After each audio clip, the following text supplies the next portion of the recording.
Yo. All right. We're on? Yes, sir. All right. Artifact Hour number 3. Back at it again. Uh, this is our new paint cast. We started this New Year's, our little fun little experiment where we kind of just open up our studio. We work on pieces or, in this case, works in progress that we've been chipping away at. And then we just talk about art, we talk about life, whatever comes to our minds. And this is honestly what we do all the time, every day. We just allow you kind of a sneak peek into it to just give you, give our audience and viewers like an idea of like, what is it like to, make art for a living. Like, what is Artifact Studios? What do we actually do? Outside of just painting murals or painting buildings and stuff. Like the studio process, it's a little more intimate. So a lot of people, a lot of artists, like they don't really want to open that up necessarily. And it is kind of one of these things that like I was definitely hesitant about at first, because it's like you show your process, you show your techniques, like you're leaking your pieces, before they're finished. Literally. There's a lot of ways in which you're kind of cracking open the container, and I don't know. That's not what most people do, but I'm not most people. We literally our building, the outside of our building is a graffiti gallery. It's just covered in burners and tags and pieces and all types of stuff. So as far as letting people into the container, we've been doing that for a long time, but this is just kind of like a new way of doing it. And honestly, like most of my background and experience with live painting is in person. So like painting music festivals or painting, concerts, painting, on the street in front of, a physical, real life audience. And for a long time, like I got over, I had nerves about it. Like I would be nervous if like I was painting in front of like a crowd or a bunch of people, like, oh shit, they're watching me. Um, but that like eventually went away, after a lot of years of doing it, and I kind of just learned to tune it out, sort of. And I used that as like a double-edged sword, like the pressure to like really like I use that to like focus in and really dial in what it is that I'm doing. So with this show, it's funny because I feel like that again. Like I'm like nervous, like oh my god, like people are watching me, whoa. Um, but honestly, that's the funny part about this. Like art's like I don't know. You're always like, oh, I gotta look like I know what I'm doing or do something cool, but it just comes, it's natural, there's I can't sit here and be like putting any pressure on myself about it, but yeah, like this live painting, in the metaverse type idea of a paint cast of like just painting and talking and stuff, like it does come very naturally. Like we fall into it really, really quickly. And I think it really like gives me that same feeling that I have with painting live, like festivals. Like honestly, like it's just as enjoyable because there is like a real, true, tangible observer effect that when you're watching this stuff on the internet, like even though you're not physically here, your observation and that energy you're putting into it is physically like it is contributing to what is being created. So it's in essence, it is co-creation. Like we create these, we're creating the piece and the image which you're digesting and observing. But without you, we wouldn't. You're motivating us to do it. Without other eyeballs observing and looking at it, there is no reason to make art. What he means is we needed to create this platform to get our work done. That it definitely incentivizes us to work and get shit done. But yeah, also for me, what I enjoy is making the art accessible, bringing it to people, connecting with people, like getting their reaction, getting their feedback. Like, what do they think about it? Do you feel these kind of things? Like, you put an expression, you put something out there, and it's really an icebreaker to just connect with other people who feel the same way. It's as simple as that. So that's the point here. That's if there is one. Other than that, there is no point. We just paint for fun. We love it.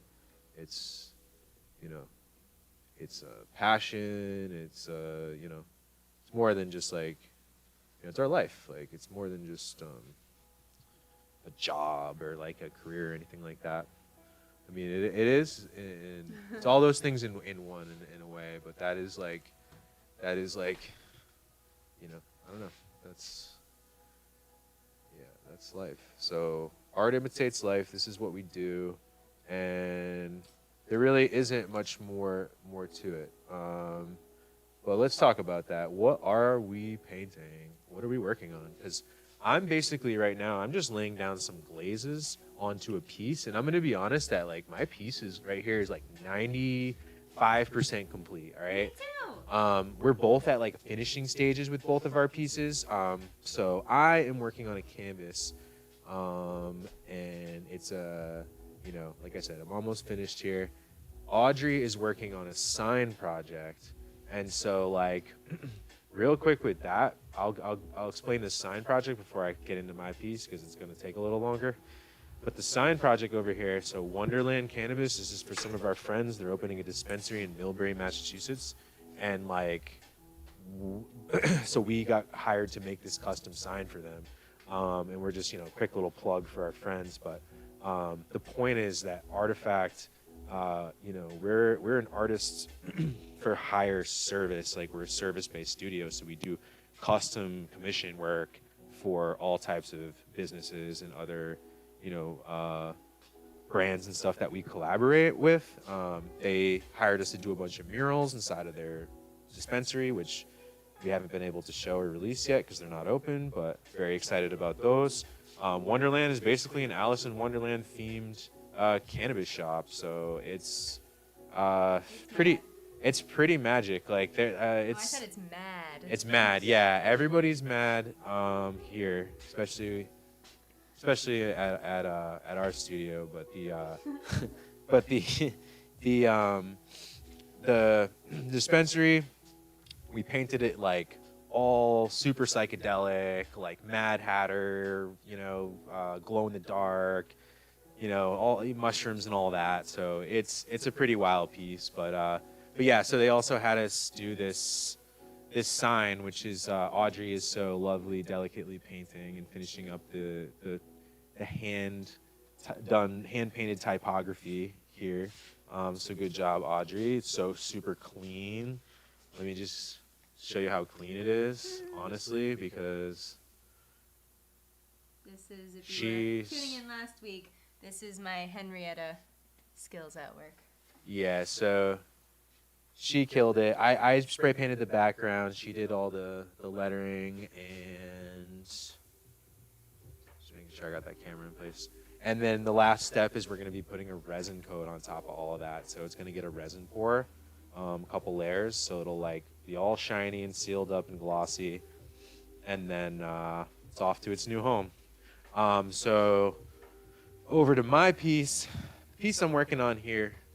This one has a pretty long story to it, so start from the beginning. Yeah, let's get into Let's it, share. shall we? Tonight's gonna be intimate, you guys. We're going through it. And this piece says it all. Yeah, pretty much. This piece is like a culmination of your life for how many years?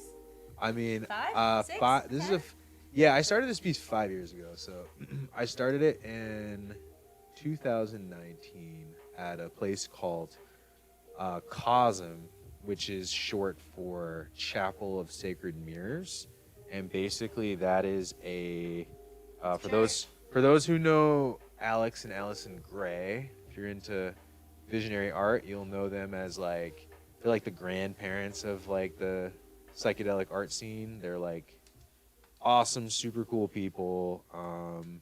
They've got this amazing museum that they just recently built and opened, which is just epic, stunning artwork, filled top to bottom with some of the best art in the planet. And it's right in Wappinger Falls, New York, which is only for us about 2 hours west. But it's it's an hour or two north of New York City. And they've got like huge property, bunch of like art workshop,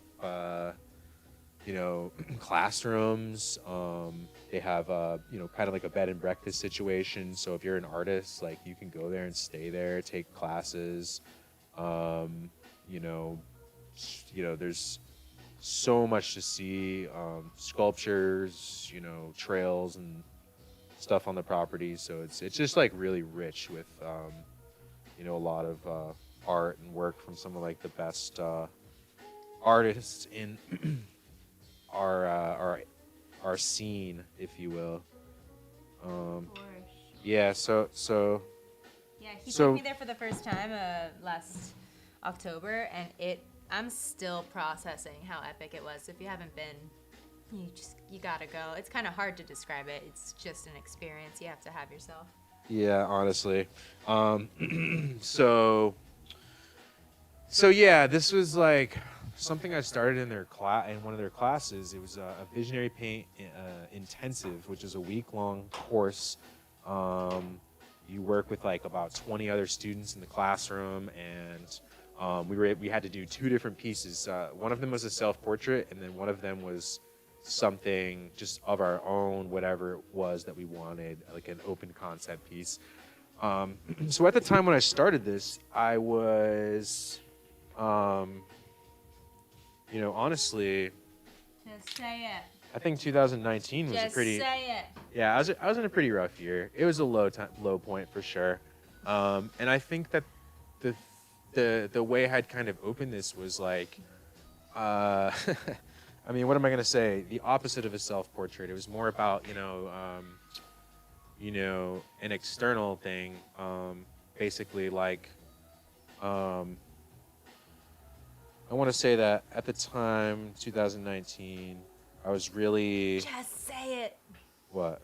I mean, be honest. I'm trying.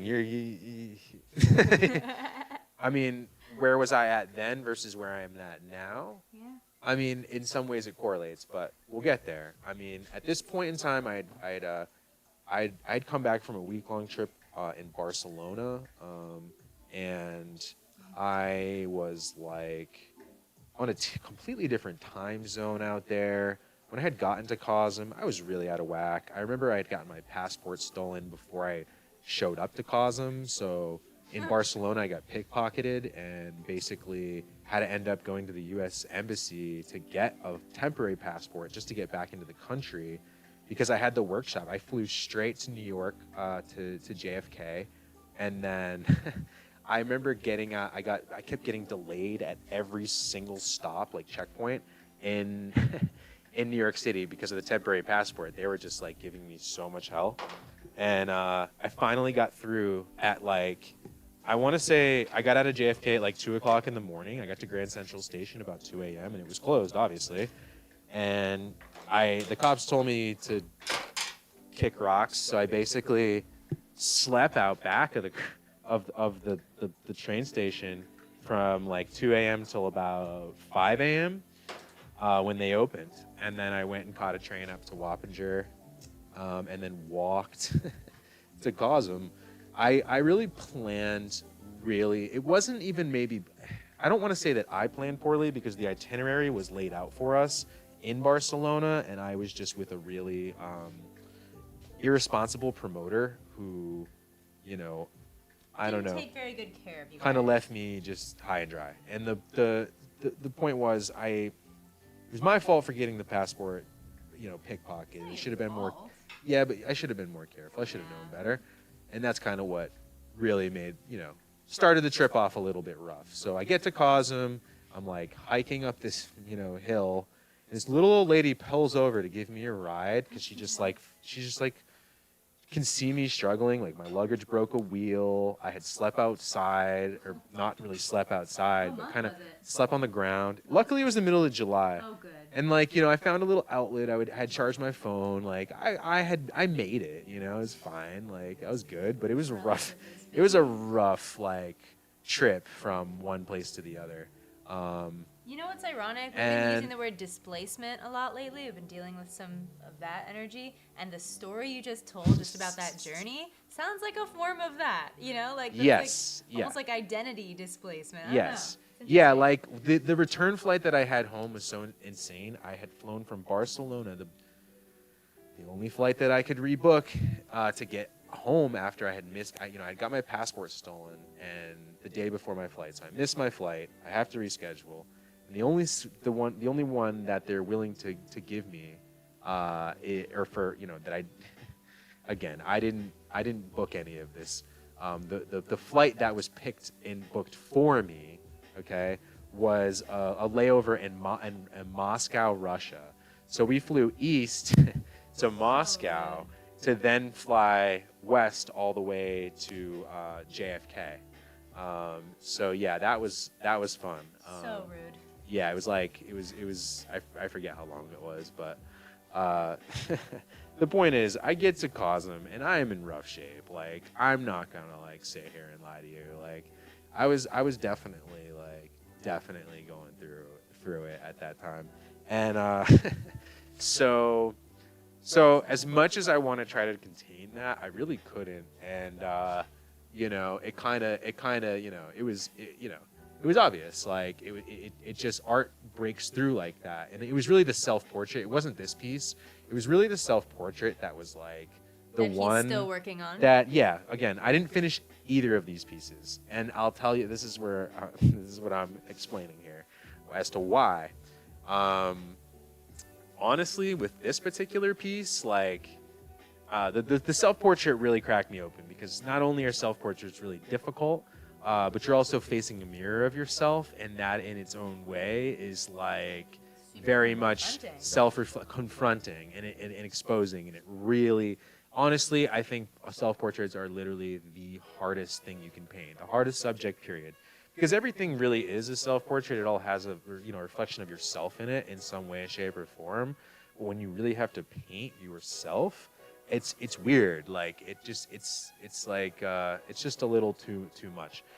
So anyways, what I was going through at that time, combined with the challenge of that type of like style, really just kind of like got me. I don't know. Like it kind of made me I was really just kind of like, well, what am I gonna say here? I'll say it for you. Be real. Everyone knows you're a skater, you're a punk, you got that energy to you. So of course when you're not feeling very well, that is gonna come out when you're being maybe more defensive.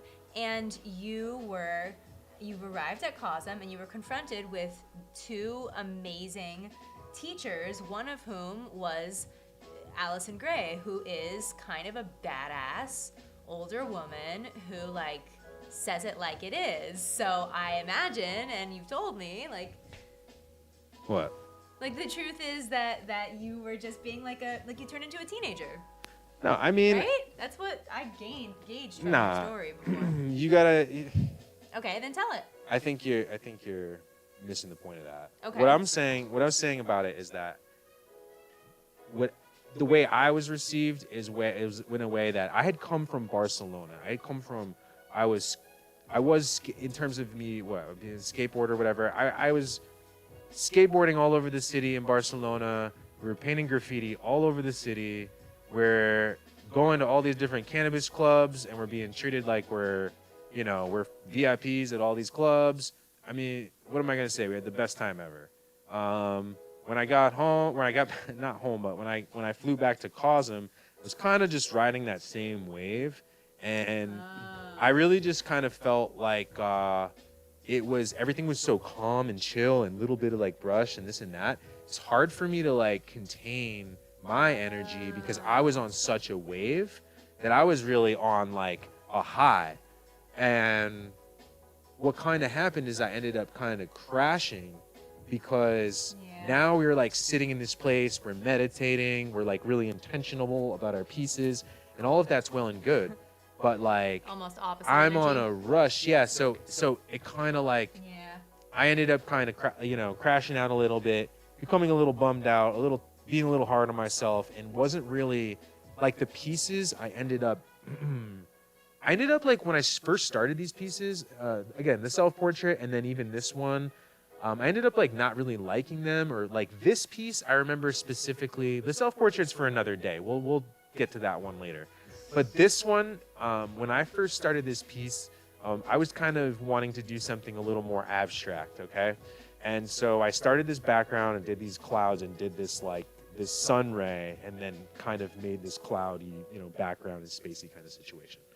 That was like the first thing I had done, right? And then from that, I thought of this, I really had no idea what I was doing with this painting when I first started it. And I'll be honest, I still have no idea what I'm doing with this painting. Yes, you do. No, now I'm just glazing this painting. I'm not really doing anything special, but it is adding a really nice sheen to it. And like it's saturating the colors, so it's helping me understand like where it needs to be like finished, or where I can like what I need to add and where I can stop. So that's why I'm glazing this painting right now. But it does feel satisfying because I feel like I'm finishing it.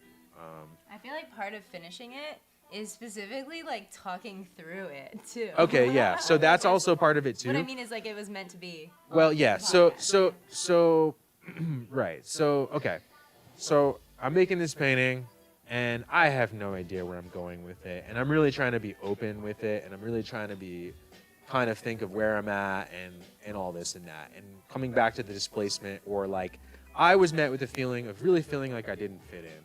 And again, was I looking for acceptance or validation or affirmations from my idols or my peers? Probably. That's was I full of expectations? Did I think I was gonna come in there and just slay it? And like my head was filled with a lot of bullshit. Okay, and and I think that the pressure of being in a classroom situation again really also was like one of these things that I hadn't been in school, nonetheless, like any type of art school situation in like a long time before that. And so to me, it felt like I was, felt like I was in high school again. That's We're what like, I meant. we're comparing, everyone's comparing their art against the other person's art. And I felt very judged and very compared and critiqued in an open format, which is exactly what we did. We literally had to get up in front of everybody, talk about our paintings, like open it up, and then hear all the critiques and criticism, or the praise, or no praise at all from the rest of the group. And the whole group? The entire group. Wow. I didn't realize that. We would get up in front of the class and like really talk about our stuff. And to be honest with you, that's not what I was in for. I thought I was going to this like fun little trippy summer camp to like paint with my friends, okay? But what really happened was it was a visionary intensive. Visionary nightmare. It was intense. We're there painting all day, every day for hours and hours and hours. That's what we're here to do. Like, and even though it wasn't, it was like, it was very high level. And like, there Wait, was this your first time there?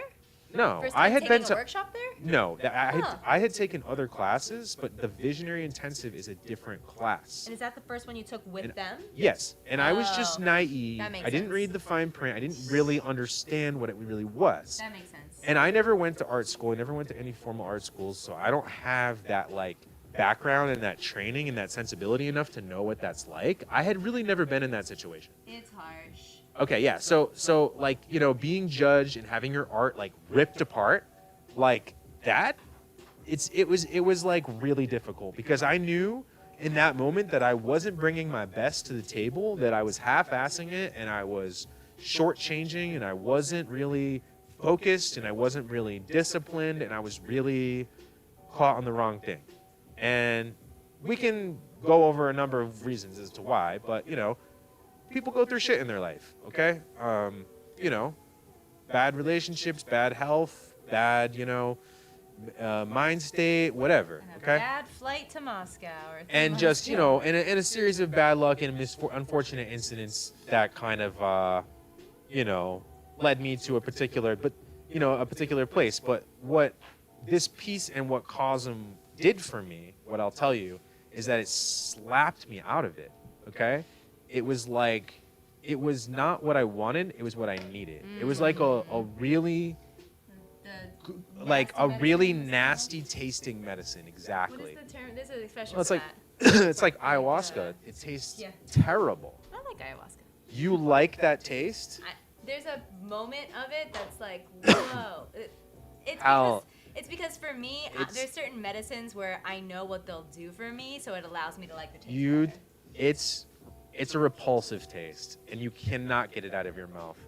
The point is, Yeah, the expression though is something. the point is, I don't the know. class taught me everything I needed to know about life, and I learned nothing about painting. I learned absolutely nothing about actually painting. I did start this really cool painting, and I'm really happy about it. And now, coming full circle, I have learned a lot about painting. But honestly, at the time, I learned nothing about painting, but I learned everything at the same time. So like that's kind of how it goes. You know what I also realized? What? You couldn't have finished it then or No. until recently because you hadn't met me when you started that painting, and now I'm in the painting. I mean, are you claiming that that's you? That's what you told me yesterday. Were you I lying mean,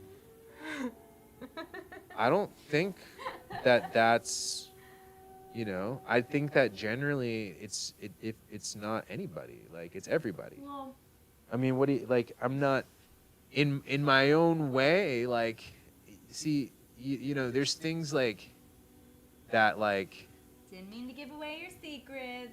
nah, yeah, like you're not letting me get there. You're kind of like taking away. Don't spoil the ender. Here. Sorry. Yeah, you're like you're telling them the end of the movie. Don't do that. So okay, back to where we're at here, right? I'm sitting in this class. I don't know what the hell to paint, and all I can feel is this general sense of not fitting in. This tangible sense of like the class clown. Like if there was a dunce cap, it would have been on my head. Okay, I was not like. No, like if you were like, you know what I mean? Like if you were like the there's always a class clown. There's Yeah, always a always, jester. always. There's always a fool, right? Who is the you know this? I remember like there'd be this kid in high school who was always stoned. He would just have his head on the desk and he would just sleep through every class. And you know what I mean? Or just like there's always a kid in the class who just you know he's not there to you know participate or learn. And honestly, like I was so in my shit that I really wasn't fully present, right?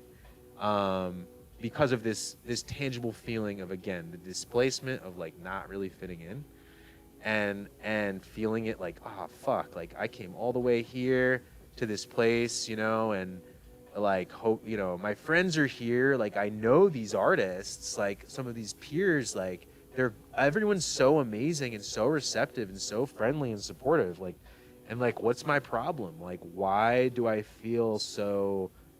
self-alienate? Why do I box it up? Like what you know, I was just fronting, like pretending like everything was all good and like I was happy or that life was dandy, and it really it's a fucking safety wasn't. mechanism. We can't like You know? as people existing, especially in today's world, like we can't always walk around being exposed because it's like it's exhausting, but also like the same way if you have an open physical wound and then it just keeps getting, you know, dirt in it, keeps getting cut open again. It's the same thing emotionally. Right. Yeah, it's just like it's natural. Yeah, so like back to where we were at, like where you know, so I'm working on this painting, and like the thing to me that kind of came to me was just like what is like, you know, the idea of home, like where does one really truly belong? Where does one like really feel right, that like there's that expression, you feel like you're at home, you know, like that feeling, because like, you know, you have it at different points and different times and different places, but I think it's fascinating that the feeling of being home is the same when you get it. Does that make sense? Like sort of kind of like love, I suppose, feels, similar. Like when it's the real thing, it's like, you know, like love is love is love. Like in a certain sort of way. I don't know. I don't know what I'm trying to say here, but the feeling of home, um, like I really at that point, Felt I displaced. well, that's just what I felt like painting. And I said to myself that if I couldn't feel home or I couldn't like feel at ease or be like myself or feel comfortable anywhere, that at least I could paint it, you know? That's so beautiful. Yeah. And so that's what I did. I said to myself, okay, well, I'm just going to paint my little dream house in the sky, like a little castle in the clouds. Um, I guess that's kind of a really silly, funny Bob Ross kind of thing to do. And I think we're like, I don't know, like, in a way it's true. Like, painting is like an escape into your imagination. Like, you can manifest and create your world. And if you, like, a lot of times at like my lowest points in life, like I always had painting. Like, no matter what was or wasn't happening or what was or wasn't going this way or that way, like I've always had painting. Like I've always had art. Like art has always had my back. Like, you know what I mean? And that's where it's like, that's my home. Like I'm home right now when I'm standing at this easel, working in my element. Like there's nowhere that I feel more comfortable than that. You know? Like I don't, point blank period. Like I don't know. It's just like it's an abstract thing. So like at that time, I just you know, um yeah, like it felt like again, if I couldn't have this thing, I just, create it. And I think that like that's kind of how the piece started. I painted this little island and this little cabin in the woods and these trees and this little mountain and just, a small little quiet place. It's just simple and it's humble and it's just enough. You know what I mean? Like it doesn't have to be anything much. And I think for me, like what I've always felt like would be like if you could have like a little dream home, a little cabin, a little studio, or a little barn or something somewhere in there, but like to me, the idea of like going off grid or being, you know, just being, you know, de- detached enough from the matrix or society, like, but self-sustaining and self-dependent, self independent enough to you know survive off the land and off of nature the way that nature intends. Like we we have the technology to do that. Like we don't have to like be dependent on on this system, and it's like the system inevitably fails. Like it's not gonna last forever. It's like It's already changing. yeah, and it's I don't know. It's just one of these things that like I don't need to get into the off-grid philosophy or anything. But it is kind of cool that you were feeling this and painting this before But I've 2020. always wanted to be like I've always felt that way. Like True. everything's a scam. Like and like the land is yours. Like it's like we're born here. It's our birthright to be on this land, and yet they like sell it back to you. It's like it's kind of insane. And like Agreed. I don't really believe in owning much of anything because I don't really believe in like property. Like you can't take it with you. Like why are we pretending like anything is ours? Like you own this land as if you're gonna be here longer than this land's gonna be here. Like you're just borrowing everything, as far as I'm concerned. And like there's no point in getting attached to it. I just think the idea of like your independence and being like living in harmony with nature and like trying to not leave reduce your carbon footprint by having living in simplicity and minimalism and really just like trying to keep life simple. I think like nature has it all, and there's a lot of things that like we don't need that we think we do. And so, yes, this is so this painting is 5 years old. This is from 2019. So like these are kind of the things that I was thinking of or going through back then. And at the time I was married. You know, I had a family. I still have a, you know, I have a son, and you know, we were, you know, really actively at one point trying to work toward like the goal of having a dream house or having, you know, a cabin and like having you know, like a home. But it was like something that like I always kind of just wanted to build myself. I think it's a scam that you can't do that. Like the fact of like, you know, modern building regulations, and the fact that you can't just like, you know, build a house, or the fact that, you know, land is, you know, it's I don't want to get it. I don't want to get into it because it's like, you know, the housing you know, debate and topic or whatever. But yeah, it's really alarming. Like I think that like, you know, privatizing housing is pretty gross. And like, you know, being able to do your own thing and like build your own place and live off the land and have a farm and like live simply and humbly is like, that's like the dream. Like what else is there? Like what else would you rather do?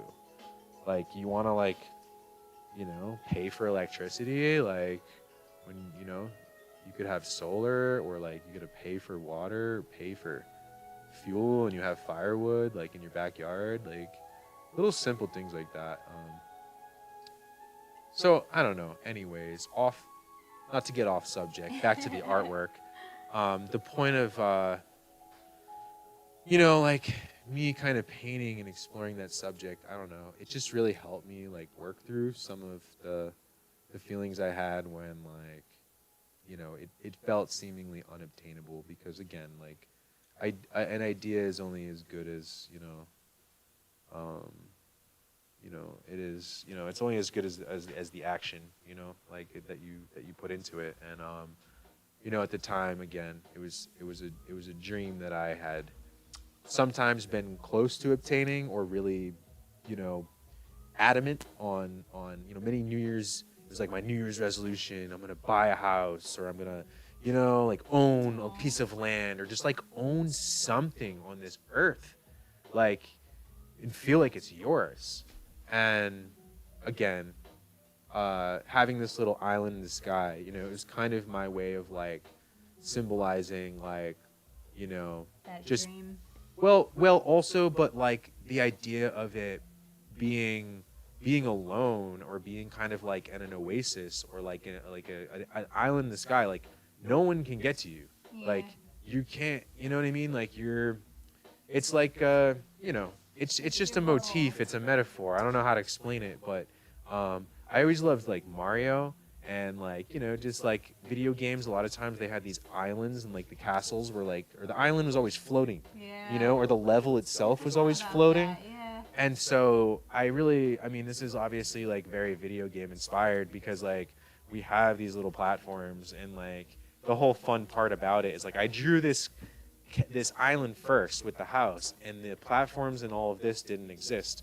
And I said to myself, like, well, it can't just be like floating in the sky. Like it doesn't really, you know, it's cool, but what does it really mean? What does it really say? Like when you take all of this away, you know what I mean? And that's kind of all that it was, right? It's like, okay, well, here's this dream house, here's this little idea, this little like whatever, but like, what does it mean? Because how do I even get there, you know? Like, and how do I feel, and where am I at? Because I'm definitely not there, so where am I in this picture? And there was no body, there was no person, there was no figure in the picture. It was just the house by itself, and what did you it felt say? kind of lonely and like empty. Yeah, right? What That- did you that's say how the the painting- assignment was? You said there were two paintings. One was a self-portrait, the other was... It was just open concept. Oh, okay. So I thought again, you I said started like it the at opposite. abstract. I added in the landscape and the scene, but then it felt empty, and you know, you Yeah. need a subject. Landscapes are great, but like to me, I need subjects in my piece. I need like either figurative or an animal, or like there needs to be like a main character. And so I ended up painting this. I said to myself, well, if I'm the character in this scene, well, where do I fit? right? So I ended up painting this, ledge in this little city kind of scene right here, which is basically, I said to myself at the time, well, you know, that's where I'm at. Like I'm stuck in, you know, Babylon as they call it, which I do not like. I'm not here to like, Preach. preach one lifestyle over another or make anyone feel like if you love living in a city, I love being in cities. I'm a city boy. Like I love being in like, just the heart of the city and like feeling all that energy and just like everything about it. Okay. But what I think is like the duality and the balance, I felt stuck in this. I felt like I couldn't get out of this. Like I'm just in it all the time, and so like I put myself here and I added the platforms as a way, like the little stepping stones as a way to show that like it's there, it's possible. It just like it felt like this thing that was so far away and was so like almost seemingly unobtainable that it felt like you were risking your life just to like, and like I guess that's like the way of like saying that it's possible, but there's risks, like, or there's challenges, or there's steps, or yeah, like it just again, that's what I was trying to capture here is this like fantasy kind of style piece, like in perspective of like the far off, distant, world, and then like, the connection of like, how to get from, just how it's really just a statement on how fucking difficult it is for our generation to buy or obtain or own property, to the point that they don't want you to own property. Obviously. So like they make it impossible, and with future, why we're all broke. and one day, it's like, these real estate property management companies will just, own all the living spaces, and it's really like, it's unfortunate, right? So it makes it, so how, it makes it difficult. Like how do you build a life? Like how do you build a family? How can you afford to even live? How can you afford to pursue your art or your dreams or anything you want to do in life? It's like it's one of these things where like the American dream is dead. Like everybody knows that. Like we all pretend like it's like, you have the American dream. They call it the American dream because you have to be asleep to believe it, right? And what I say is the American dream is a pyramid scheme. Yeah, like that's good. they trick you into getting getting a credit card and this and that. Take out a loan. Go fucking gamble. Buy this. Buy that. Like, come on. Get in. It's like it's some really dark shit. And so hence why I painted that evil and that darkness into this corner, this small little pocket of the corner, right?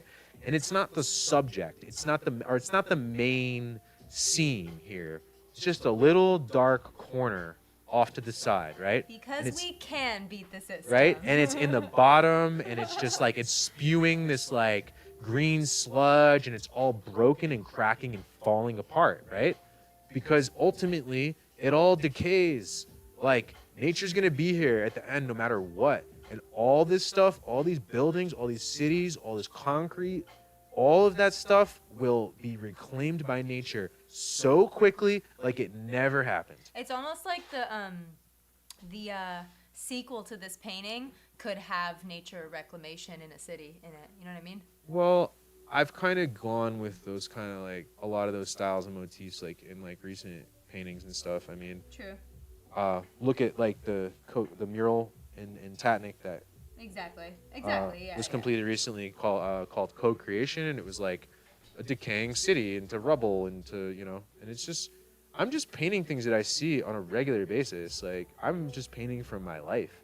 I spend a lot of time in the city, and I spend a lot of time in places that most people don't spend time in, and you see things that it like they don't want you to see the ugly underbelly, the soft white underbelly of the city that like the reality is not so pretty, and we choose to ignore that, but I don't.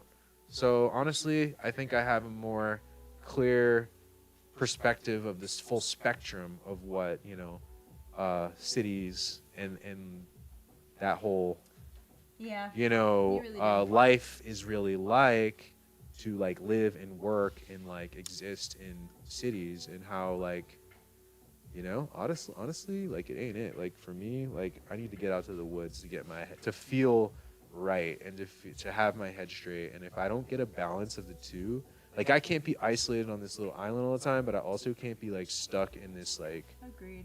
crazy, rat race. Metropolis, yeah. So right. So that's the painting in a nutshell. I mean, what else am I gonna say? Let's mention, I'm really just glossing this painting at this point. I really think the painting is finished. Like, I don't even think that I really needed to do anything to it, honestly, other than talk about it, which is kind of funny.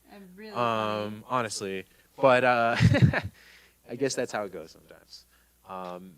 This is why I think like videos and content and media are really an extension of the medium, because like, a painting's not finished till you post it, no picture it didn't happen, it's like, right? And I paint stuff all the time that I like don't post, don't share. Like, I think it's really healthy. I think you're supposed to do that. To not share it? Well, paint stuff for yourself that nobody else, isn't for everybody. For like, sure. Absolutely. So I definitely do that. And yeah, so like, all right, so the fact that I'm finally finishing a very personal piece feels great. But the last two pieces I added to this were, I'll explain. So I kind of, the character itself, I added this little bag. And like, first I made the character and he's kind of like walking off the cliff, ready to go in this little step and embrace the journey and step off the ledge. Little did I know, there's an archetype from tarot. Do you have like tarot cards or like the tarot? With me. I wish we could pull it up. I'll pull one up. Yeah. So like there's tarot's cool. I didn't know this at all. I really didn't like. I don't know tarot enough to pull characters from it or anything or know what they actually look like. But the way in which my friend Allison, who came over we had a little paint jam here on Saturday, and at the studio, and she was like, oh, that character looks just like the Fool. The Fool, the tarot card. And I go, the Fool. She pulls up the card, or, the picture of the card, and here it is. It's, the archetype is... The archetype of the Fool is basically... He's young... I'm explaining this. I got this. He's like young, fool, in love, has grandiose dreams, or, help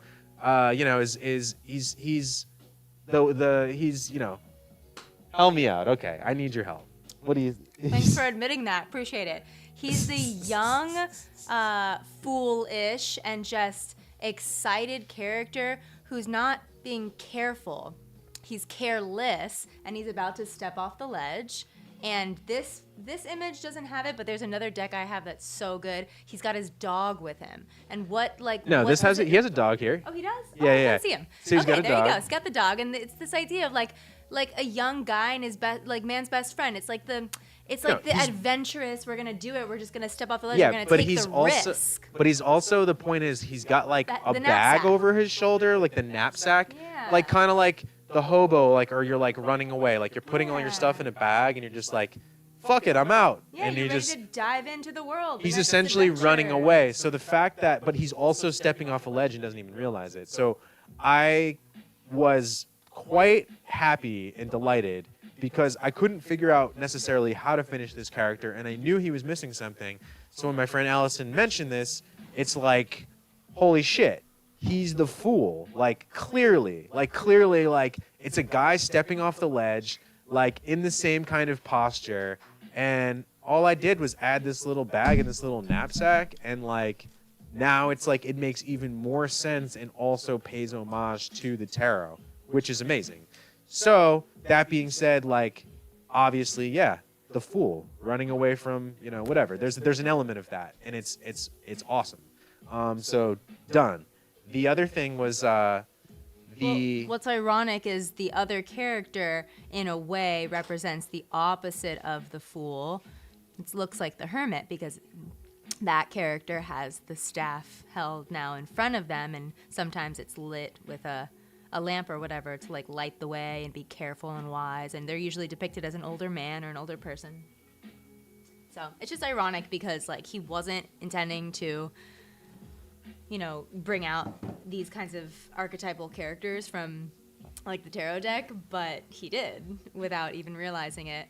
And we even were having a conversation about that character the night before Allison figured this out. It was just so funny how that happened. Like we needed to like have these conversations around these pieces and with other artists for it to just suddenly come out and kind of help you finish the piece, Well, yeah. So that's kind of how this stuff goes sometimes. Like, yeah, it's like art imitates life. Yeah, and I had kind of like put this piece off for like a while. So to finally feel like, it had just been on the back burner, and like what happens is like so that's the next step, right? Is where was the gap in between the piece getting put down and then the piece getting finished? And so I paint the island, whatever, in the sky, and that's about it. I end up. Oh. Sorry, I'm doing something. I end up leaving Cosm, and I'm just like bummed. I like failed. I couldn't finish my piece in time. Other people just like blew through a whole piece in 2 pieces in 1 week. My friend Can Man, shout out Can Man, incredible artist. He was there at Cosm with me that year. He'll attest to this whole story. He was like killing it, right? Yeah. He painted his whole self-portrait, and then he painted a whole nother painting, and was like, I want to see that. he I don't know. He just slayed it, and it was his second time doing the intensive, so he was a little more dialed in. And again, yeah, he knows his stuff, but I was like, I couldn't even finish the piece. I take the piece home. I put it in the corner. I can't even look at it, right? Both of the pieces. I'm like, I'm just done. Like, I can't even finish them. I just put them in the corner, and I forget about them. And now years go by, right? COVID goes by. All this time goes by, and I just can't pick those pieces up. And a lot changed in that period of time between, COVID happened in 2020, then 2021. A lot. Artifakt, like, we get all these amazing gigs.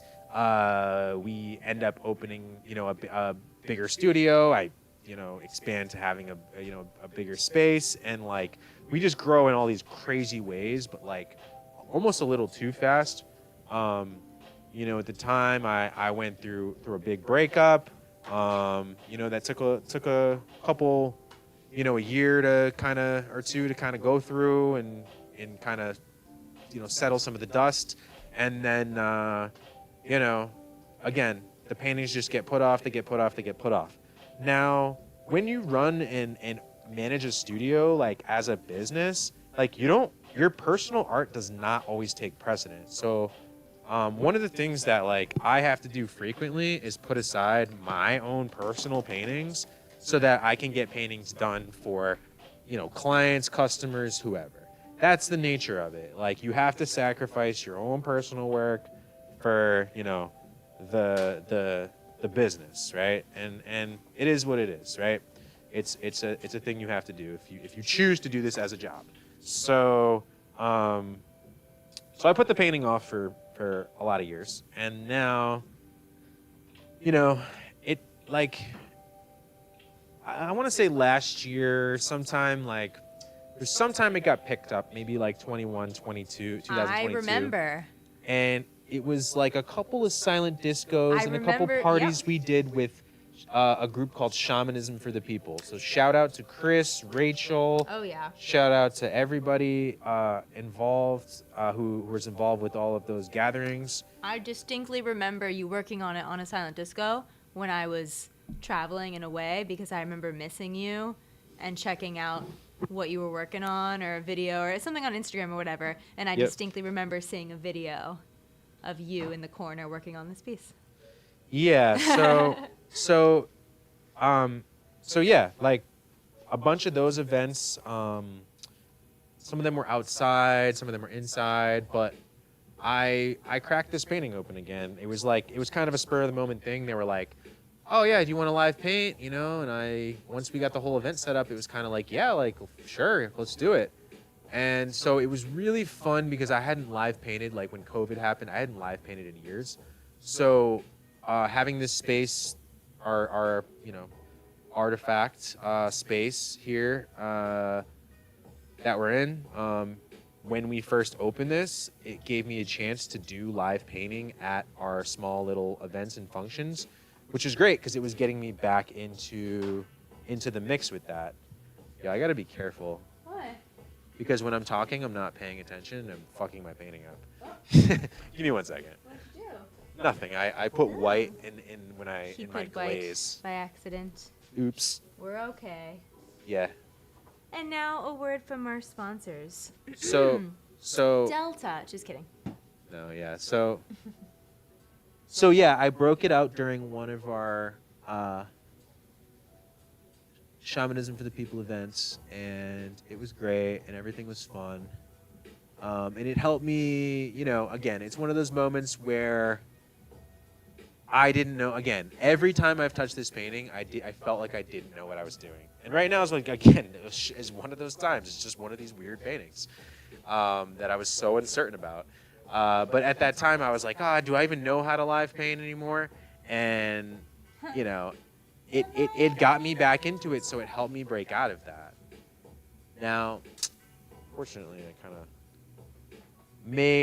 I mixed a little white in with my glaze, and I didn't realize that, and I accidentally got some white in the painting, but that's okay, because there's no mistakes, there's only happy accidents, as I like that. Mr. the late great Bobby Ross would say. Really? Bob Gloss. Bob Glosson? I'm Bob Glosson over here. I think. Bob Glazin. In other news, I think I finished Glazin. my painting. For real? Oh my god, that feels good. Yeah, it just needs to dry so that I can, because I had to when edges weren't perfect. Oh wait, we don't like that word, but when edges weren't clear enough, I had to go back with a wet paper towel. So once it dries, then I can actually get the weird paper towel thing off of it. But besides that, yeah, I just a little stroke or two, and what was I gonna do? Oh, that's it. Yeah, it's feeling pretty good over here. Well, that's pretty awesome. The client will be very happy. Yeah, well, that's great because We can close out this project. It's one more thing that we can just finish up with. And be paid for our work. Yeah, sometimes projects can become a rabbit hole, and this one has been a rabbit hole. Get it? Rabbit hole? Because Wonderland. But, Alice in Wonderland. Yep, we got jokes. We're glad to be finished. It's always nice to just finish stuff. That's the best feeling in the world. Yeah, it is just very satisfying. I feel like finishing paintings is just what I live for. It's it's the best to just be like, oh my god, thank god it's done. And sometimes when I start paintings, I'm like, am I seriously doing this to myself again? But that's why 2024, my entire thing as far as art goes is I was just I'm just over it. I am finishing everything. If there's any works in progress in this room, we're gonna chop through every single one of them until they're done, because I won't allow myself to pick up another new canvas or start any new pieces until I'm finished the pieces that I've started. And the reason is because I have to close these chapters of my life. And I really truly believe this, and I'm gonna say this, and it's gonna, I really, really mean this. And it's a metaphor. It's metaphorical, but it's the only way I can explain it. When you start a painting, it's almost as though you're opening a portal. If you really express something and you're really opening and you're pouring something into it, it feels like you're opening a book, you're opening a door, you're cracking open this certain thing. And things start to happen in my life that are related to the painting. So if I'm trying to work something out in my life and I express it or I paint about it, it influences factors in my life, whether that's my perspective, it helps me like work out the thing, or it's like whatever you want to, who knows? I bear witness to this all the time. Who It's knows? freaky. But like, it's weird. We open portals. It's He opens weird. portals. Like, if I paint stuff about stuff starts to happen that's like related to what I'm painting about. So what I'm saying is intention is everything. And when you put it out there, or you paint about it, or you express something or whatever, you're really calling it in, and you're really like law of attraction. You're really manifesting it. So, if you're painting really dark and angry and evil shit, you might be stuck in if that's what you're channeling, that's what like you're putting out, that's what you're getting back. So, right, like it's time and time again, it's shown me like that, art really does have some like a little bit of like magic or a little bit of power to it, but it's really like a summoning. Think of it as like it's a ritual. And whatever you paint, you're sort of like summoning. Like if you were doing a ritual to summon, like what would you summon, And that's why you got to be careful about what you paint about, because again, part of this being opened, and like I said about paintings being a portal, it's like when you start a painting, and you're going to go deep with it, it's good to also close that book and close that chapter and close that portal and see it through and finish it, So that's what we're doing today. Like, we're finishing our paintings, and we're done with them once and for all. And I mean, like, think about that. Like, what is it that, like, I didn't really have to do much to get it done. Like, it was like whatever was holding me back wasn't as big and daunting as I felt like it was. But nonetheless, it was there. Like, there was like a real blockage, and there was a real, for some reason, it was something, it wasn't meant to be. Like, I wasn't meant to finish it at that point in time. And that's okay. You know what I mean? I wasn't meant to know, because there was clearly a lesson that needed to be learned, and that needed to, like, go a little deeper and further. And so now I get what that is, because this painting is really playing out in my life right now in a lot of ways, which I'll not going to go down that rabbit hole, because that's a whole nother hour conversation. But I'm really happy to close this chapter of this book, because, I'm not this person anymore, right? I'm not this guy anymore. I'm like easily 1, 2, 3, 4, maybe even 5 steps and platforms further along than this guy was. And if I'm counting years here, right? 1, 2, 3, 4, 5, 6, 7, 8, 9, 10, 11. If that's 2019, then that's like 1 year for every, I'm like 5 years. I'm like way over here, and maybe closer to this than I think. But the point is that you said about the hermit, right? This character representing the tarot of the hermit, and what that means. Yes, I did say that. Like, I obviously, chose to make it a female because, the dynamic of masculine, feminine, and having, a guy over here and a girl over here. I mean, it's female if you want it to be. I mean, it's all interpretive. Like, the point is, like, the idea of, like, two people who love each other but are completely on the other side of, like, of two different worlds, and so to speak, And I just again, when I felt like I painted this person and there was really no one here, it also felt lonely and isolated. And at least in this, like, it feels like having this other person on the other side over here feels like, there's like company, like there's someone waiting, or there's like, the Fool and the Hermit. Like, that's like really, I guess the Hermit has like a walking stick, so. Yeah, that's the whole point, is that it's like an evolution, that they start off as the young fool and they end up growing into the old hermit. Right. And when they start, character. They have the stick. What's the name for it? Not a stick, knapsack. They have like the knapsack over the shoulder, but as they get older and wiser, they realize it would be much better to use it as a walking stick for support and for the light to light the way, to be to tread with care, you know? Right. It's just such an interesting visual. I love it. But yeah, so it's not, I love the masculine feminine dynamic you're playing with there because that's brilliant. But it also could be like an older version of the same person, you know? Like of you course, just said. but that's what I'm saying. That's what it actually means in tarot, right. Which is also cool because if like you're looking, you know, that interpretation, this is why paintings, you shouldn't even talk about what they mean because they can, you know, it's subjective to the viewer. But like that interpretation of being like an older version of oneself and like a reflection of like looking across the pond or like looking at yourself in the future or something like that. Yeah. Like I love that. But since we are talking about it already, there's also the argument that as you go from being in the middle of your life and being, you know, like a young adult, if you will, growing into being old, you do go from being more masculine to being more feminine, simply, and like regardless of your gender, simply because like we're all more fiery and like doing the thing during the middle of our lives, and as we get older we just get a little bit more maybe calm or just settled or just sweet. I don't know. Not me, bro. Not you, bro? I'm gonna work forever. What, forever? I'm gonna work forever. No, obviously we're gonna work forever. I just mean... Yeah, no, I'm just kidding. I get it.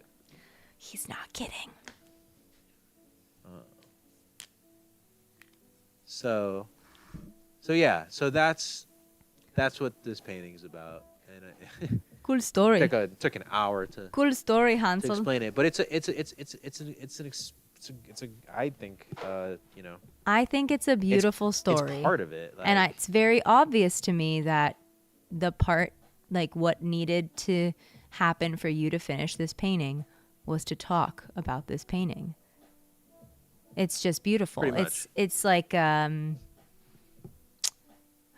it's like a tarot card in that way. The imagery is incredible. The illustration, it is an artist making this thing, but when you buy them, when you own them, there is also a page of writing and explanation next to it.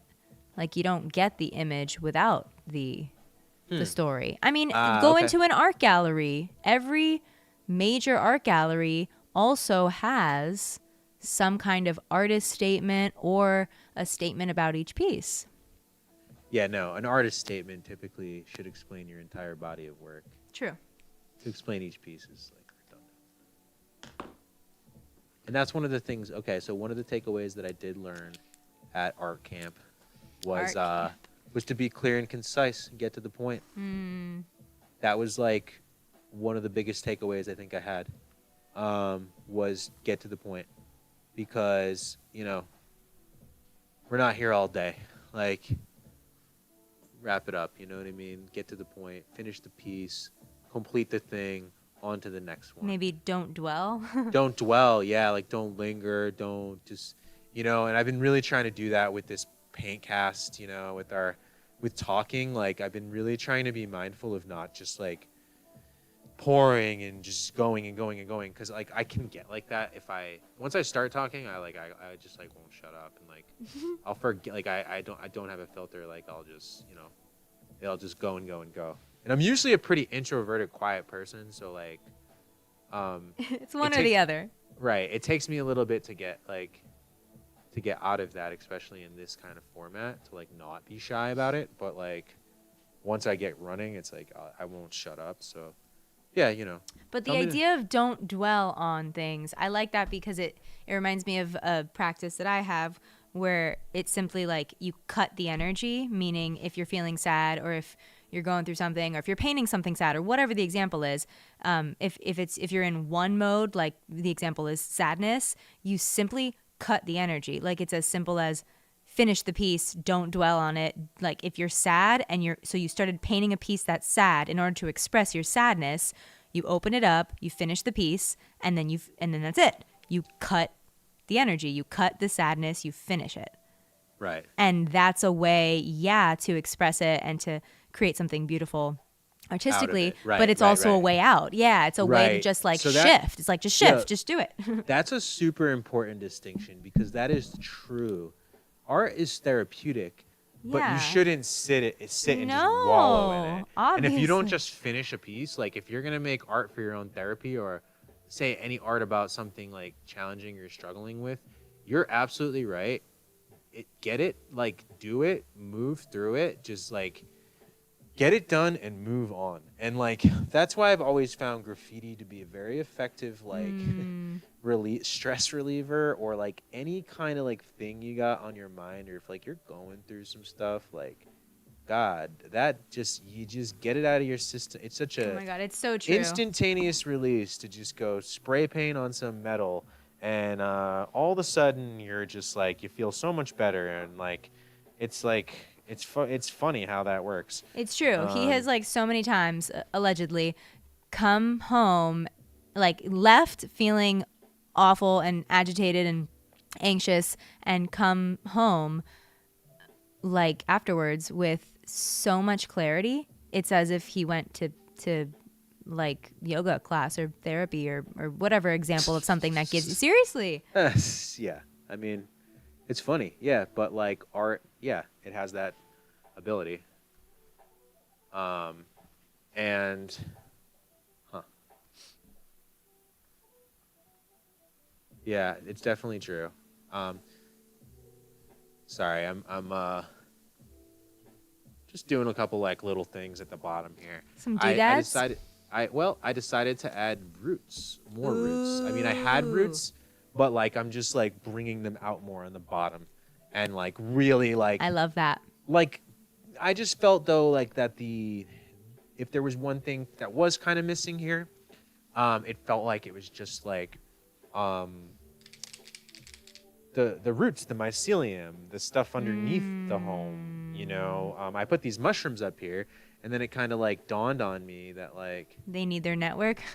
well, yeah, like there's the trees or any of that. Like there just is like these root systems underneath, and it looks really cool if they're kind of like dangling and frayed and kind of like growing in and out of the mass of earth, just to give it like something more than just like a bunch of earth, if that makes sense.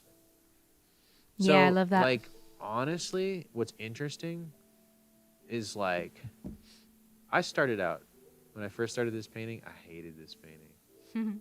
Like, I really didn't like it. And I was like, oh, this painting sucks. I'm going to paint over it. Like, ugh.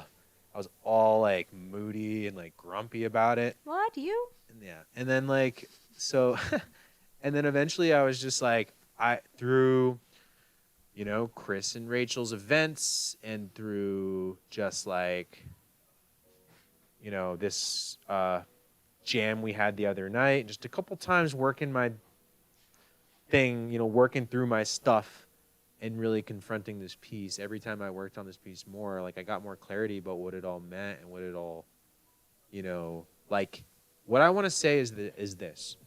I opened this painting up without knowing what this painting meant or knowing what this painting was supposed to be. I didn't have a very clear intention, and that was what that's what took so long for me to finish it, because I didn't really know what I wanted to do with it, right? But nonetheless, I opened the door, right?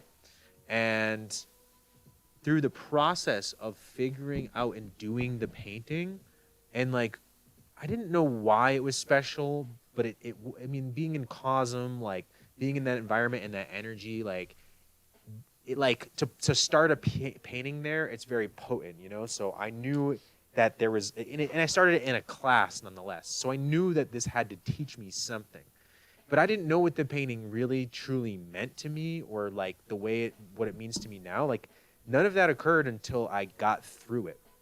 So by going through like the process of creating something, it's like the painting reveals itself, right? And who's making the painting at that point? Like, Or is the painting making you?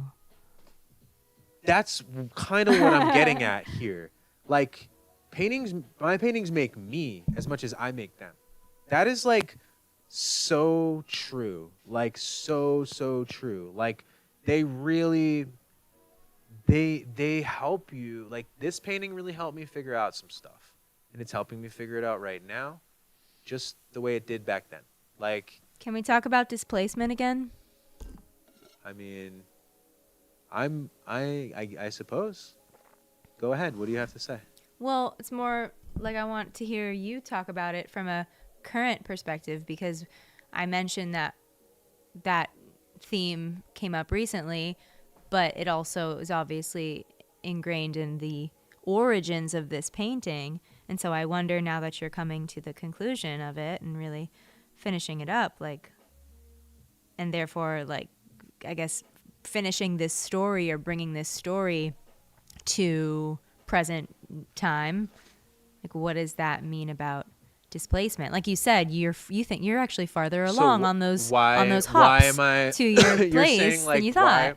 Why what's happening in life now? Yeah, that's I'm like saying, like, allowing for this piece to be finished, or like why is it that this piece is Yeah. just happening to be finished at this point in time, after 5 years of just sitting here in a Yeah. corner? Or the question Well, maybe is, like, are we really displaced because this painting is guiding us? And Well, And I say okay, us 'cause so I'm now a I think part it of all comes back this. to what I said at the, like, okay, I mean, right now in my life, I'm changing up my living situation, and you know, we're it's a process. we're actively, our goal is to actively work toward, let's say, hopping a couple more steps down this path, okay, and like, again, the idea of home, I don't really think it's like, I'm not really focused on this displacement aspect as much as I want to speak upon the concept, come back to the concept of home as being an abstract concept in itself, which was Yeah. the original intention of this painting. Yeah. Okay, was, for me, I wanted to paint home. That's all I wanted to paint. Okay, and the reason that I started with the clouds and the sun and the rays is because my earliest ideas of home, like when you really, really, really go back to your earliest memories, there's always like a bright light, right? So that's kind of where that is. Like, that's like the idea of like birth, or the first time, everybody's like, I don't know, my first memories are always bright lights, like the sun was in my eyes. I don't know if anybody else has that same early memory, but for some reason, like a lot of early memories, it's almost like it got burned in my brain, but like I can remember the sun in my eyes, and kind of that glare of like, like trying to, like, cover it or whatever. Do you mean like when you were born, coming into this world? I'm just saying, like, those memories being like you're looking up, like maybe you're just on your back a lot as a baby or something, like as a Interesting. kid or whatever. I don't know. Yeah, you seem to have really older memories than But I'm I saying do. if you go way, way, way back, Yeah. like, it's like, the idea of like the bright light, or not necessarily being the origin, but also like the idea of where we're all heading toward. Because I think of this as like a trajectory, right? Like, there is this house, right? Like, that is a stop within the destination, or in the journey, rather. But is this the destination, or is this just a place you're passing through or staying at for a little while? Because in my, like, if this piece is really about, like, the idea of home, well, the chimney and the fireplace carrying this smoke off into the distance like this symbolizes the fact that we are all, in essence, like, we're all going somewhere. Like, whether it's, here in this life or in this afterlife, like, where, it's the question of, like, where do our spirits go after we pass, on from this physical form? And, like, to me, it's like, it's I think of that as being home. Like, the idea of, like, you go back to, like, this, the smoke being spirit, and spirit flowing back to source, which is the sun, like, in the sky, or, heaven, whatever you want to call that, like the universal oneness, like, that is kind of what this is supposed to mean, So, yeah.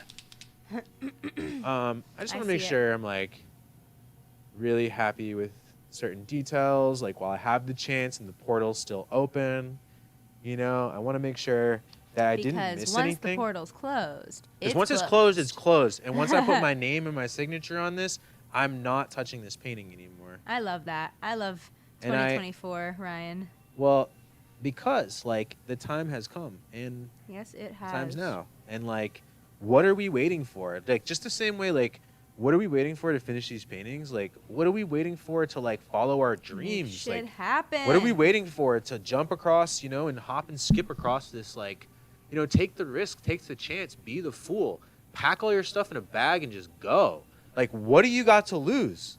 Like, yo, life is so short. What do like, you got to lose? They've already taken so much from They've already us. taken so much. Just do whatever you want, yo. Like, carve your own reality out for yourself. Like, stop, like, buying into this, like, consumerist bullshit culture. Like, don't you understand? Like, we're not selling you anything. Like, I don't want to sell you shit right now. I just want to make this painting and, like, talk about life because that's refreshing. Like, you know, like, but you honestly, might also be able to buy a print of this. No, I'm kidding. No, I mean, yeah, Actually, like, this we all one maybe gotta not. eat, and, like, yeah, that this is, you know, a piece that, you know, I'll put in a show and maybe it sells, Aw. right? Really? Or maybe I keep it, you know, I don't know. Like, we'll see, right? Yeah, I'm curious. Well, yeah, me too. But I, you know, the idea of creating paintings is to let them go. True. You know, like, I don't create paintings to keep them. At least, you know, that's not what I personally do, because I think that paintings are supposed to be shared. And it's not about selling them. It's about sharing them, and trading them for money is a way to be able to keep creating them. You know, that's all that it is. Like, if you just gave them all away, you couldn't keep making more. You would run out of paint, right? So, duh.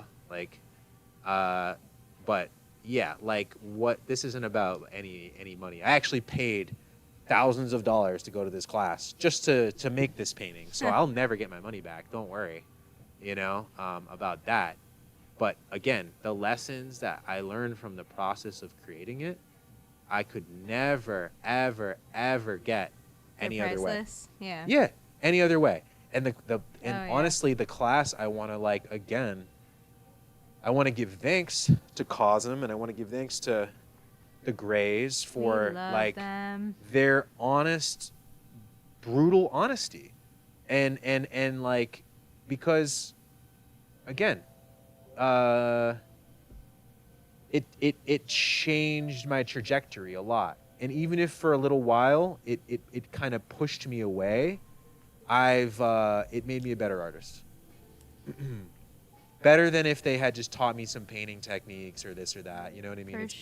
It's more. They taught me about life, what it is to be an artist, like the responsibility, you know, just like, you know, they exemplify, like, you know, so many aspects about, you know, that of what living your craft. Yeah, but like being true to it, and like, you know. They just really, you know, are very,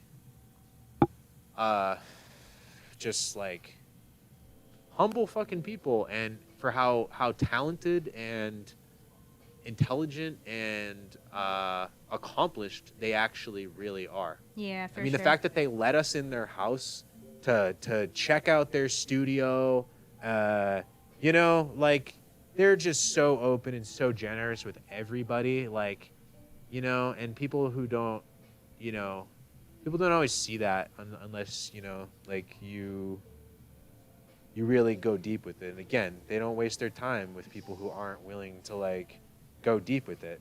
And I'm telling you, I got again, if I never sold this painting, like I said, I got every cent was worth it taking that class for the lessons that I learned from creating this painting and also the other painting, which will have to be done on a different episode. But yeah, so thank you for, you know, watching our paint cast and allowing me to rant. And even if I didn't really paint that much today, I did finish this painting. I know that. And I finished mine. Yeah, Audrey finished Well, hers. it's not So mine, today's it's about ours. finishing and completing stuff, which is awesome. And that's, like I said, the energy that we've had all 2024 is like done. Like, we're done. We're finishing things. We're moving on. Yeah. And so, you know, that being said, I'm excited to see what the future holds, and I'm excited to keep exploring this idea. I think ultimately, like I said, home is, for me, right here, right now at the easel. I know that's cliche. I know that sounds like so like home's where the heart is, you know? I don't sound like that. But like honestly, I've explored like a lot of aspects of like I've slept in this studio, you know, I've slept in other studios. I've slept in the floor of all types of warehouses and buildings and, you know, studio, just places that you get displaced in, or, you know, this is normal for artists. But what I really think here is that, like, again, home being where I feel the most me and I feel the most comfortable and the most like myself is when I'm painting and creating. So part of just staying in that pocket, like, of like, you know, is really like what matters more than, you know, living in a mansion, or, you know what I mean? Like if I just want to be at the wall, I want to be at the easel, I want to be like, you know, that's where I'm like, you know, I got everything, you know? So, yeah, like I would say that my ideas and concept of home have radically changed since I started this painting. And even though this like little cabin and stuff looks lovely, like that to me is so much more of like, you know, a retirement plan or something, you know, to like live off in a little cabin in the woods. Being an artist, like the way I am right now in this part of my career, like I have to be, you know, in equal parts of, you know, the city, but also be in nature. You know, there is a balance to it, but like, you know, one day you can retire off to this cabin in the woods, and one day I will just fuck off and become an old man in the forest with a beard and some weird crazy guy who just paints all day. Like, you know what I mean? That's my dream, personally. I want to be a hermit, like a hermit in the woods, the hermit, just chilling all day, painting, working in the garden, being in the forest, just like being in nature, being like immersed in nature, and also just being alone. Because I love people, but I also love being alone. And like, I know that when I'm an old man, I'm just gonna be like done with like socializing. I know I'm gonna just say everything and put everything out there, and I don't know, who knows, maybe I'll still come out of retirement and do art shows and stuff, but like if I really retired, like that'd be it. Just painting in the woods, a nice little cabin, you know, with everything you need, some tea and some food, and your friends can come over, and you know, you got a dog or whatever, you got plants, you got like you know, that's it. Like nature's dope. And you know, I think that nice. I do think that this like time in our lives, you know, we're street artists. We got to be in the streets. We're in the city. That's where we're born. That's where we're from. It's part of who we are. It's ingrained in us. But like, you know, I would love to be able to be an artist in the forest, a forest artist. Being a street artist is cool. Forest artist. But I want to, yeah. But there's a part of me. There's an unlived forest artist aspect yes. or phase of like a future career that hasn't happened yet.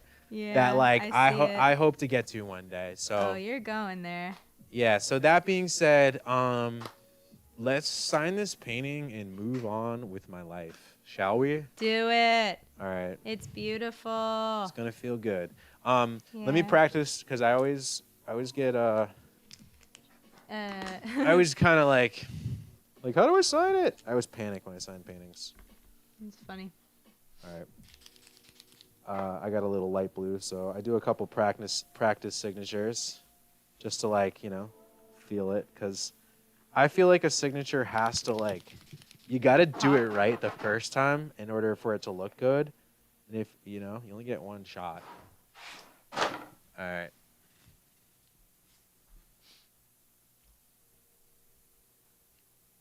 I'd like to put what? The year on it too, because 2024 is pretty badass. I mean, wait. You mean this year? Yeah. Well, yeah, that's should. the thing. I mean, I'll always like write little stories and stuff on the back too, like to, you know, to get those details straight, so that like if anybody ever finds a painting, it's like this painting was. It might. No, it doesn't say anything. What are you getting at? Like, you write a little bit of the story. Started in 2019. Yeah. That's what I thought you meant. You know, Cosm or whatever. You know, you put a little background so that like people can always kind of do their. I don't know, like if paintings get lost in obscurity and someone says, where is this from again? Like if one day when I'm that old man in the fucking cabin, I'm gonna need those notes to remember all this stuff because I'm not even gonna remember. It's gonna be too many paintings, you know. They all blur together at some point. Oh my god, it's gonna be so many paintings. Well, unless they're coming through. Yeah, there's no year on this. All, so who knows? I'm not putting a year on this because time is now. The time is now. It'll get a year on the back. The place is here. Oh, I have a very important question. What's the name of this piece? One thing at a time.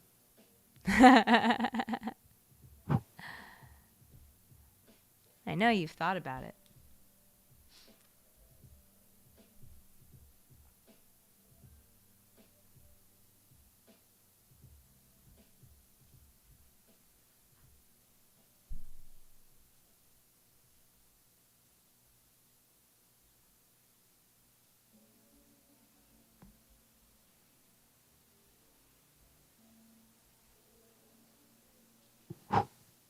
Sometimes a paint marker you gotta hit it twice. So I'm just being really diligent. Wondering what I'm doing because don't know when I'm gonna finish or how I'm gonna finish this.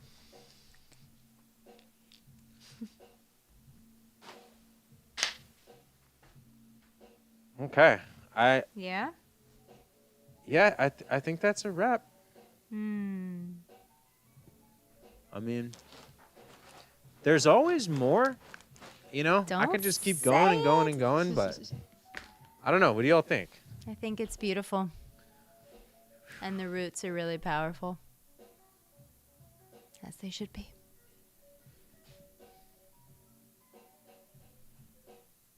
Of course, there's always a little bit of something. What was that? Of course, there's always a little bit of something. Oh. I mean, we're still streaming, so I'm not mad about it. Technically.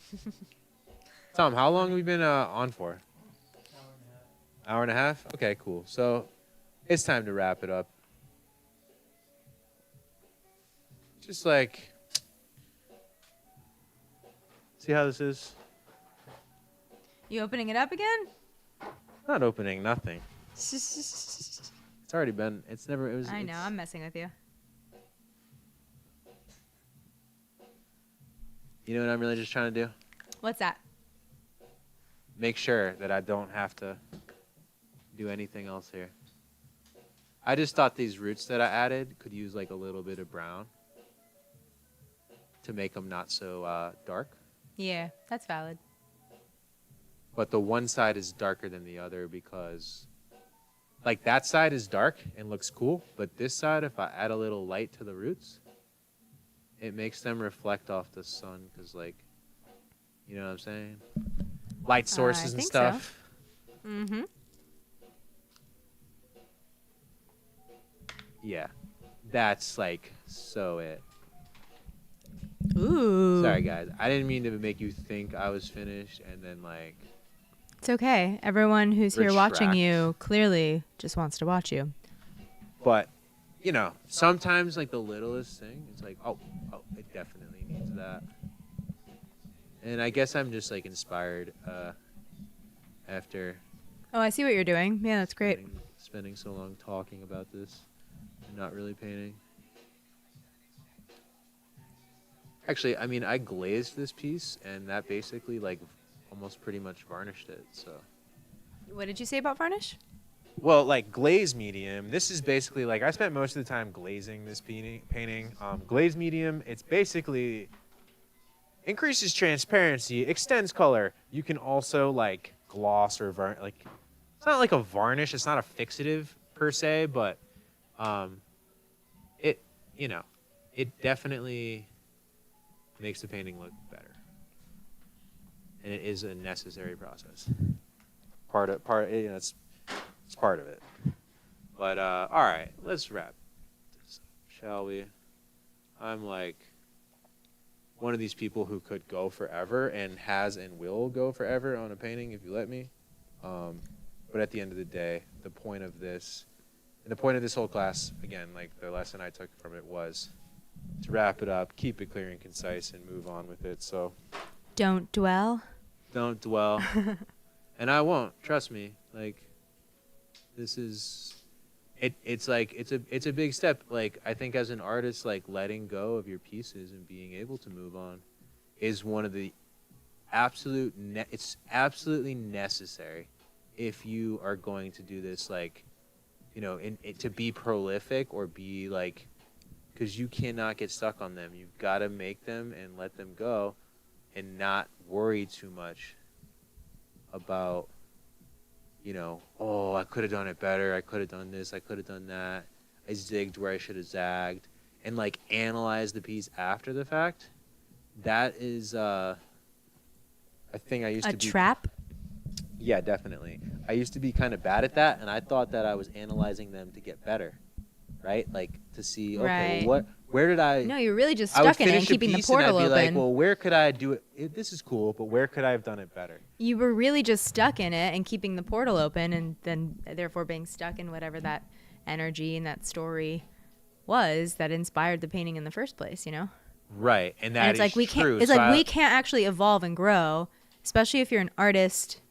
We as artists cannot evolve and grow as people if we don't complete those paintings, because those paintings are a part of that evolution. Right.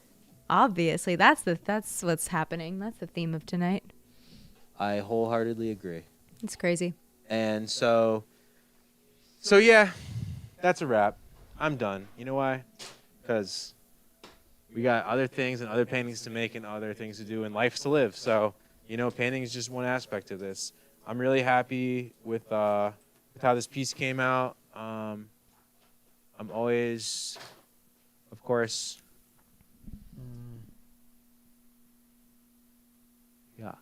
yeah, I'm always gonna details. Yeah, I'm always gonna have. There's always gonna be more to do. You know what I mean? But again, the lesson with every painting is in letting it go and being happy and being satisfied with what it is and knowing that it could always be more.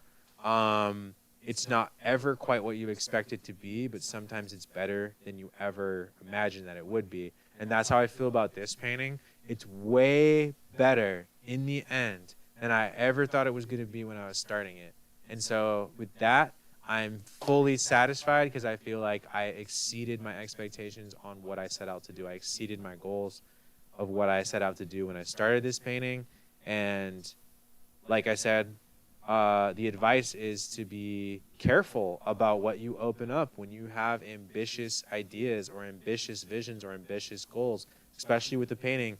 You're opening up a can of worms, and you got to be able to make sure that you can really close that can of worms, or at least if you open that can of worms, you got to eat it. You know what I mean? I guess that's like, you got to, like, if you're going to choose to paint something, you got to finish it, or else you're going to always feel like, oh, I never finished that thing. And it's like this you're going to be filled with like regrets and remorse. Like, I don't want to leave unfinished paintings behind when I pass on from this earth, you know? Like, I want to leave finished, rendered, clear, concise pieces, because I'm not going to be here to talk about it. So, yeah, I'm really happy that, like, I was able to capture this part of the story in this piece. I really feel like it says what it needs to say without me saying any of this at all. You know, you guys were able to get the backstory or whatever, and, you know, that does, like, lend to, you know, the whole thing itself. But I think yeah. What you said about starting something and it exceeded your expectations, you couldn't even imagine it could come out this way, that says it all. And that's the same thing with life, right? We don't know. Well, that's what I'm saying. Where it's gonna like, go, I'm glad that it took so long, and it took me 5 years to finish this. But, you know, like, it bothered me that whole time, right? Like, I've never... Clearly. Every time I come in here, every time I see it, it's this thing I got to do. It's this thing I got to do. Yeah, it's on the to-do list. It's on the anxiety. to-do list. It's on the, like... Yeah. And then finally, it's like, I'm glad that it took that long because, again, the story, it did have to, you know, it it was relevant to the time period of here and now. And like again, the lesson had to be that's just the way it had to go. You know, everything happens for a reason. But my intention for the future is to start paintings and finish them every single time. So that being said, we're working towards that goal. Even for this, if this paintcast is all just for fun and shits and giggles, but if there was something I really want to challenge myself with in future episodes, it's to paint an entire piece from start to finish in the time period that we do this live stream. Just as like a personal challenge or just like a personal thing to, just see if it's, see what I can pull off in like a very short period of time. Like speed painting, much in the style of Bob Ross. I always admired not only Bob Ross's insights, but like his ability to speed paint. He painted paintings fast. He did not dwell on them. He crushed them. He went boom, boom, boom, boom, boom. He banged those paintings out. He didn't sit there and go da da da da da. No, he had the techniques down that he could finish them like quick, like a ninja. And so like that's like I admire his ability for taking his format and condensing it down into a TV show, because that's extremely difficult. It took me an hour and a half to glaze a painting. Okay. Hashtag Bob Ross goals. Yeah. So, anyways, that being said, let's close this chapter of this book. Thank you everybody for tuning in and watching and subscribing and all that good stuff. Please check us out once a week. We're going to be doing this every Tuesday at 8 p.m. That is so far our dedicated live stream hour for the Artifakt Hour, which is an hour and a half today. Anyways, thank you for tuning in. Yeah, check us out again soon. Peace.